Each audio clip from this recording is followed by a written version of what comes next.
Sigmund Freud, जिन्हें father of psychology भी कहा गया, उन्होंने एक बात कही थी कि इंसानों के अंदर सबसे गहरे में काम वासना छिपी।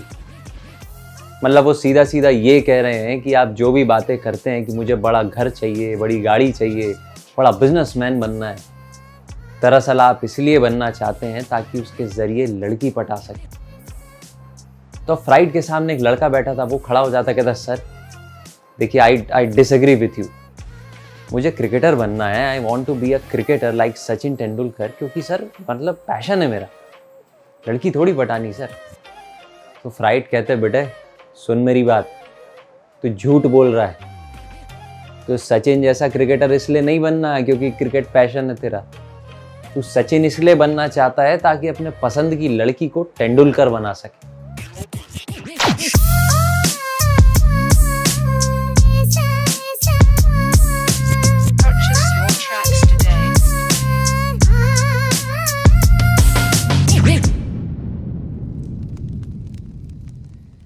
नमस्कार। तो कहानी है बनारस में रहने वाले एक बड़े ही दिलचस्प लड़के छप्पन सिंह की। छप्पन का कद छोटा और रंग एकदम चमकता हुआ काला। इन दोनों गुणों के बाद भाई साहब पढ़ाई लिखाई में भी चौपट। अब आप सोच रहे होंगे कि काला है, ये तो आम बात है, दूसरे कहीं जगहों में आम बात होगी, लेकिन भारत में काला होना कोई छोटी मोटी बात नहीं है, अपने आप में बड़ी घटना है। क्योंकि दुनिया 24 घंटे आपकी माँ बहन एक करने में लगी है, और उसके बाद यदि आप जिंदा बच जाते हो और मानसिक संतुलन भी ठीक है तो मैं आपको छोटा आदमी नहीं मानूंगा। और अपना छप्पन तो ऊपर से हाइट भी कम थी। छप्पन को कोई अनारदाना बुलाता तो कोई ब्लैक मांबा। बाहर के लोग तो गाली से नीचे बात नहीं करते, और जो थोड़ी बहुत कसर रह गई वो घर वाले पूरी कर दिए। एक दिन उसकी माँ बैठे बैठे कहती है कि दीदी लगता है हमसे कुछ गलती हो गई। दीदी हम कह रहे हैं लग रहा है पूजा पाठ में कुछ गड़बड़ हो गई, नहीं तो बताइए भोलेनाथ की नगरी में ये ऐसा शेषनाग पैदा होता घर में। कितने अरमान थे हमारे कि धूमधाम से लड़के की शादी करेंगे, इकलौता लड़का है, इसकी क्या शादी करें, इसमें तो जेब से दहेज लगेगा, और इसकी बात क्या करें, इसकी फ़ोटो लेके जा नहीं सकते, ये दिखाई नहीं देता, और साथ में लेके जाएंगे तो वहाँ बच्चे डर जाते हैं घर में। आप बताइए क्या करें, हम तो परेशान हो गए। अब ये बातें इन लोग कर रहे होते और वहाँ पास में छप्पन खड़ा सब सुन रहा होता है। अंधेरा था तो दिखाई नहीं दिया, पर उस दिन उसको ये बात बहुत बुरी लग गई और बहुत देर तक रोया। गंगा किनारे खड़ा खड़ा कहता है कि बताइए, सब कहते हैं कि फैमिली फ्रेंड सपोर्टिव होती है, ऐसी बातें करते लोग, सब बकवास बातें। हरामजादा कोई सगा नहीं है आपका, आपकी सगी माँ तक शेषनाग कह सकती। उस दिन छप्पन एकदम पागल हो जाता और प्रतिज्ञा लेता है कि जो समाज ने मुझे दिया है, बचपन से तो भरा बैठा था, कहता समाज ने जो मुझे दिया है वो वापस ज़रूर करूँगा, और इनको सुअर बना के नहीं छोड़ा ना समाज को, तो नाम छप्पन नहीं। उस दिन वो पुराना नहीं रह जाता, वो एक नया अवतार ले लेता है, और उसके बाद सबसे पहला काम ये करता है कि ब्रह्मचर्य फॉलो करने लगता है। कहता आज से मैं ब्रह्मचारी, क्योंकि छप्पन जानता था कि लड़कियां तो उससे पटने से रही, तो वो आपको ब्रह्मचारी बना दें, इससे अच्छा आप खुद ही पहले ब्रह्मचारी बन जाओ। तो ब्रह्मचारी बन जाता है। अब दूसरा सवाल उसके पास ये रहता है कि भाई अब कुछ काम भी करना पड़ेगा, तो सुबह से शाम काम क्या किया जाए। यही सोचते सोचते एक दिन टहल रहा होता है, तो पास में एक बगीचे में आम का पेड़ होता है, तो वहाँ चढ़ जाता है। वहाँ चढ़ के बैठा रहता है तो देखता है कि जो बगीचा था वो दरअसल वहाँ के जज का था। अब पेड़ में चढ़े चढ़े छप्पन देखता है कि जज अपने काम वाली बाई का हाथ पकड़ लिया है और दोनों में रोमांस शुरू हो गया। अब छप्पन को मज़ा आने लगती है। अब वो हर दिन सुबह से आ जाए और पेड़ पे चढ़ के इनका रोमांस देखे। एक दिन लेकिन जज साहब की नज़र पड़ जाती है, देख लेता है एक लड़का चढ़ा है। जज आता है, कहता हरामखोर नीचे उतर, उसको 2 झापड़ मारता है। कहता चल तेरे बाप के पास लेके चलता हूँ, तो ये करता रहता है यहाँ। अब छप्पन देखता है जज को, कहता फिर मैं भी बताऊंगा कि आपकी क्या लीलाएं चलती हैं। कहता मेरी कौन सी लीला बे। कहता देखा मैंने, आप वो जो बाई के साथ करते हो ना, स्टेप बाय स्टेप याद है। जज कहता रे बेटे आम सारे तेरे, तू कहाँ, अरे तू तो अपने घर का है, तेरे पिता से तो दोस्ती है मेरी। देख बेटा, बड़ों की बात का बुरा नहीं मानते हम लोग, तो बुढ़े कुछ भी बात कर रहे हैं। तू जा, जितने आम लेने ले जा, और तुझे कुछ बुरा लगा हो तो बेटे 2 थप्पड़ भी मार ले। पर देख, ये बात किसी से कहना मत। देख, तेरे घर की इज्जत का सवाल है। छप्पन कहता है तो मतलब पिताजी से नहीं मिलना अब? कहता अरे बेटा, तू तो मजाक करने लगा मेरे से। पिताजी से तो मुलाकात हो जाती, कभी कोठे वोठे में टकरा गए, वो तो छोड़। तू जा बेटा, आम ले ले, तू जा। पर छप्पन को उस दिन ये एहसास होता है कि भाई अभी तक तो छोटे छोटे बच्चे मजाक उड़ा रहे थे, और आज जज से इतनी इज्जत मिल रही है। तो समझ जाता है, कहता मेरा जन्म लगता है इसी काम के लिए हुआ है। अब अगले दिन से तैयार हो के छप्पन रोज सुबह निकल जाता शहर में, और वहाँ जितनी भी जगहें थी जहाँ लड़का लड़की मिला करते, वहाँ जाके खड़ा हो जाता। अब उसको 1 महीने में उसको इतनी तरक्की हो जाती है कि उससे सब्जी वाला, किराने वाला कोई पैसा नहीं लेता। पुलिस वाले उसको सलाम ठोकने लगे, सब उससे घबराते, क्योंकि रीज़न भी था, क्या पता किसी होटल पार्क में आते जाते देखा हो, बदनामी कर दे। सब छप्पन से डरने लगे और छप्पन एकदम खुश। पर एक उसे कमी अभी भी खल रही थी कि यार कोई शिष्य नहीं है, कोई चेला चपाटी नहीं है जिसको थोड़ा रौब जमा सके। तो बैठा ही था तो उसके सामने से मोहल्ले का एक लड़का चिंटू गुजर जाता है, तो उसको बुला लेता, कहता इधर इधर आ। चिंटू आता है, कहता मुंह लटका के क्यों घूम रहा है? चिंटू कहता अरे भैया थोड़े नंबर कम आए ना, इसीलिए। कहता अरे कोई बात नहीं, नंबर कम आए, अगली बार ज़्यादा हो जाएंगे। कितने आए वैसे? चिंटू कहता भैया थोड़ा तबीयत ठीक नहीं थी, 29% बने। छप्पन कहता भाई चूतिया हो गया है क्या? 29 कोई परसेंट नहीं होता, तू फेल हो गया है। कहता अरे भैया थोड़ा समझो ना आप, क्या अच्छा नहीं लगता ना फेल बोलने में। छप्पन कहता वाह बहुत अच्छे। पर वो समझ जाता है, कहता यार इसमें तो सारे गुण हैं मेरे असिस्टेंट बनने के, 1 नंबर का घटिया नीच लड़का है।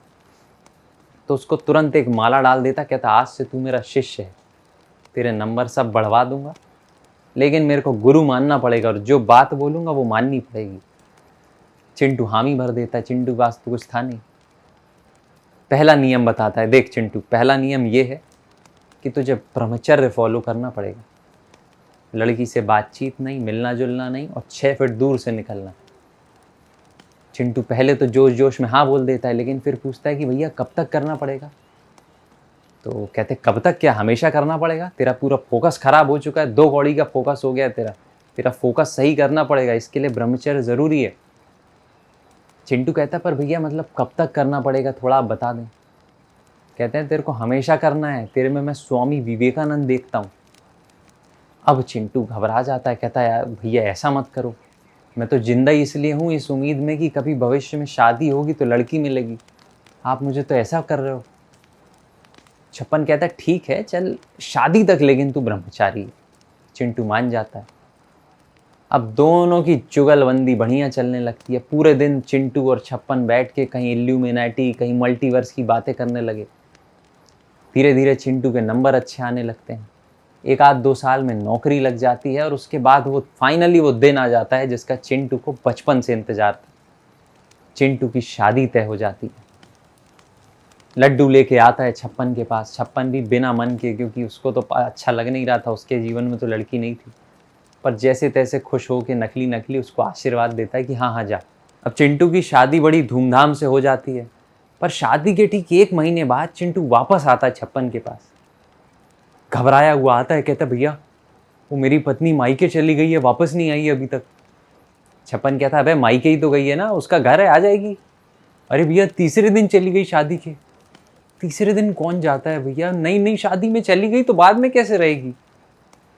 कहता रहे तू परेशान नहीं हो, तेरे को समझाया ना मैंने, बेटा स्त्री माया होती है, वो तेरे को अपने में उलझा लेगी, और उलझा रही है वो, तो उसको जाने दे, अपने आप वापस आ जाएगी, और कोई ज़रूरत नहीं तेरे को उसको लेने जाने की। तो चुपचाप घर जाएगा, वो अपने आप आएगी। अब चिंटू कहता है कि ठीक है भैया। अब चिंटू चला जाता है वापस। ऐसे एक एक करके 6 महीने हो जाते हैं, चिंटू की पत्नी वापस नहीं आती। अब चिंटू घबराया हुआ जाता है, भागा भागा अपने ससुराल पत्नी के पास। कहता बेबी ये आप क्या कर रही हैं, 6 महीना हो गया, आपने एक खबर नहीं की, लेटर व्हाट्सएप कुछ नहीं, आप मेरे को पति समझती कि नहीं? एक बार बता तो दें कि आप आ जाएंगी, कब आएंगी, कुछ तो खबर करें। ऐसी क्या गलती कर दी कि आप चली गई? पत्नी कहती सुन, बेबी नहीं बोलना, बेबी ना निकल जाए तेरे मुंह से। ऐसा क्या किया कि चली गई? अबे ऐसा किया क्या कि रुकूं तेरे घर पे? शादीशुदा लड़की के साथ कैसे पेश आते हैं, कुछ आइडिया है? कि मुंह उठा के बस घोड़ी चढ़ गए? अबे कैसा आदमी है तू? चिंटू कहता बेबी पर आप जो बोले वो मैंने किया, आप जैसा बोलती थी मैं वैसा किया, फिर भी आपको मतलब अब क्या करूं मैं? कहती जैसा बोले वैसा किया। तेरा खुद का कुछ दिमाग है कि मशीन हो गया पूरा कि जो बोला उतना करके छोड़ दिया बस? कहता तेरा दिमाग काम नहीं कर रहा क्या? कुछ स्टैंड, खुद का स्टैंड है, खुद के विचार हैं कि नहीं? पर तेरे से अच्छा तो एक्स बॉयफ्रेंड था मेरा, थोड़ा हाथ वाथ मरोड़ता था, गाली बकता, थप्पड़ लगा, फील आती कि मर्द है साथ में। और तू तू क्या आदमी है? तेरी गर्लफ्रेंड नहीं रही क्या कभी पहले कोई? कि कोई एक आध लड़की से बात भी हुई कि नहीं? चिंटू कहता कि मैं बात क्यों करूंगा? मैं, मेरे गुरुजी हैं, छप्पन भैया ने मना किया था कि लड़की से बात नहीं करनी, ब्रह्मचर्य फॉलो करना, उससे फोकस खराब होता है, तो मैं वो कर रहा था। आपको तो खुश होना चाहिए, मैं बचा के रखा आपके लिए। कहती बहुत अच्छे, क्या बचाया तूने मेरे लिए? इससे अच्छा तो तू नहीं बचाता यार, ये क्यों बचा के लाया मेरे लिए? और क्या फोकस बढ़ा रहा था तेरे? अभी मुंह मत खोलवा मेरा, तेरे फोकस के बारे में बता दूंगी ना तो जिंदा नहीं रह पाएगा, डिप्रेशन में चला जाएगा। तू मेरा मुंह मत खुलवा, तेरा फोकस देखा मैंने। क्या फोकस? और ये इतनी प्रैक्टिस करने के बाद तेरा ये 2 कौड़ी का फोकस है, तो तू नहीं करता तो क्या होता? खैर बढ़िया है, तेरे गुरुजी ने सही ढूंढा तुझे। तू और तेरा गुरुजी दोनों साले ब्रह्मचर्य के लिए बने हो। मैं वैसे ही कहीं और शादी कर रही हूँ, तू जा भाई, तू ब्रह्मचर्य फॉलो कर। इसको भगा देती है। अब चिंटू दुखी मुंह लटकाता हुआ वापस आ जाता है। अपने घर में बैठा बैठा कुछ सोचता है। एक कुल्हाड़ी रखी होती है पुरानी, वो निकालता है और छप्पन से मिलने जाता है। कुल्हाड़ी ले के सामने रख देता है और छप्पन के बैठ जाता है। छप्पन भी घबरा जाता है, कहता भाई इसको क्या हो गया? तो कुल्हाड़ी लेके आ गया। कहता अरे चिंटू क्या सब ठीक ठाक तो है ना, तू कुल्हाड़ी लेके आया? चिंटू कहता है कि भैया वो मेरी पत्नी ने छोड़ दिया है मुझे, और वो कह रही है कि आप और अपने गुरु दोनों ब्रह्मचर्य ही फॉलो करो, आप लोग उसी के लिए बने हो, ऐसा कह दिया भैया उसने। तो छप्पन कहता अरे तुझे मैंने कहा था ना पहले, बेटे स्त्री को कोई समझ नहीं पाया है, वो अजीब चीज़ है बहुत। तेरे को पहले ही बताया था मैंने, फालतू की चीज़ है, ये सब से दूर रहे, ब्रह्मचर्य फॉलो कर, अपन दोनों विवेकानंद बनते बढ़िया, तो तू लग गया शादी ब्याह में। तो चिंटू उठ के कहता समझ में कैसे आएगा गुरुजी? कैसे आएगा समझ में कि स्त्री क्या है? जब बात करने दोगे तो समझ आएगा ना। साला बचपन से ब्रह्मचर्य फॉलो करा रहा हो, कैसे समझ में आएगा कि क्या है स्त्री? और तेरे को बहुत पता है कि क्या है, तेरी जीवन में काले साले किसी से बात हुई नहीं लड़की से, और तू सबसे ज्यादा जानता है कि कैसी है। खैर ठीक है, तूने अपना काम किया, मेरी जिंदगी तो निपटा दी। जैसे भैया एकलव्य ने अंगूठा काट के दिया था ना अपने गुरु को, वैसे आज मैं भी आपके लिए कुछ लाया हूं। आप आंखें बंद करो। छप्पन अपनी आंख बंद करता है। चिंटू कुल्हाड़ी उठा के छप्पन की गर्दन काट देता है और कहता है जय हिंद।